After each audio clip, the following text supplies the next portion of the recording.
Susilo Bambang Yudhoyono berhasil memenangkan Pilpres di Indonesia sebanyak 2 kali. Pertama kali SBY memenangkan Pilpres pada tahun 2004 lalu. Lalu pada Pilpres 2009, SBY rupanya kembali menang. Terkait pemilihan sosok capresnya khususnya pada Pilpres 2009 lalu, SBY rupanya memiliki sebuah kisah. Kisah tersebut diceritakan dalam bukunya yang berjudul SBY Selalu Ada Pilihan, yang diterbitkan oleh Kompas tahun 2014 lalu.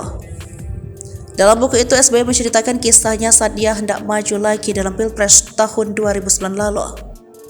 Saat itu ada sejumlah tokoh yang sangat ingin menjadi cawapres dari SBY. SBY mengungkapkan dilihat dari sisi kapasitas, mereka memiliki persyaratan untuk menjadi wakil presiden.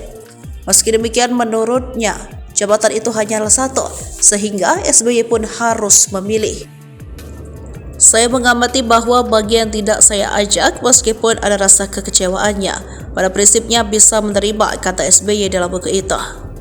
Namun ada juga orang yang sudah terlanjur menganggap dirinya sebagai tokoh besar dan merasa lebih dari pantas untuk menjadi wakil presiden. Beberapa kali memang ada kegiatan saya bersama yang bersangkutan, ungkap SBY. Bahkan SBY melanjutkan hingga saat akhir pemilu legislatif, meskipun yang bersangkutan tidak ada kontribusi dan keringatnya bagi perjuangan politik SBY di pemilu 2009. Hubungan keduanya masih terjalin baik. Meski demikian, belakangan sikap sosok tersebut tiba-tiba saja berubah.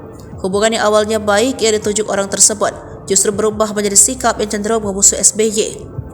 Bahkan SBY menyebut orang tersebut menempatkan diri sebagai lawan.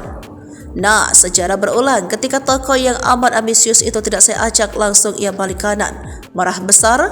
Selanjutnya dalam rangkaian Pilpres 2009 secara demonstratif menempatkan dirinya sebagai lawan. Hingga sekarang pun yang bersangkutan masih sengit terhadap saya, tulis SBY.